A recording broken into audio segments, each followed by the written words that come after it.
The winter wind howled through Chicago's alleyways, slipping like a ghost between crumbling brick and rusted metal.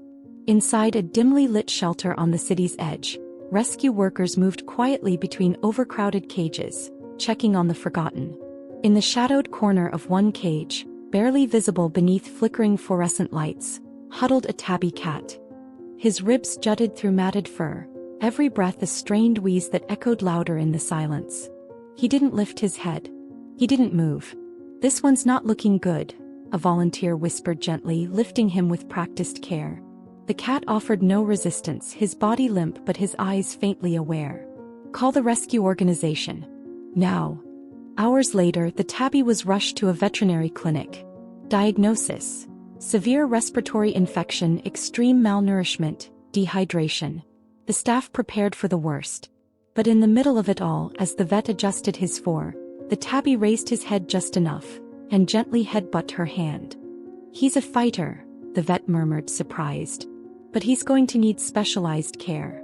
Enter Stephanie, a veteran foster volunteer known for her patience, her quiet strength, and her unwavering commitment to the toughest cases. "Just until he recovers," she told herself as she prepared a soft, warm corner in her apartment. Blankets, a heating pad, a humidifier, and a small bowl of soft food. When the cat arrived, wrapped in a fleece blanket, he was still wheezing but alert, his green eyes watching everything. That first night, Stephanie woke in the dark to find him curled gently against her neck, purring softly despite the strain it caused. That was the beginning of something unexpected. Days turned to weeks. Under Stephanie's care, the tabby steadily improved. His coat began to shine. The rasp in his breathing faded. And his spirit, timid but undamaged, began to shine through. He revealed himself as unusually social. He chirped when visitors entered. He introduced himself to Stephanie's friend's dog with a calm, dignified nose touch. He chittered at birds from the windowsill each morning and curled in Stephanie's lap each night as she read. "You remind me so much of Merlin," Stephanie whispered one evening, tears welling. Merlin had been her heart cat, the one she lost the year before. The tabby blinked slowly at her, a cat's kiss. He knew. Then came the call. The adoption coordinator's voice was cheerful. "He's ready for his forever home. We've got 3 interested families." Stephanie froze.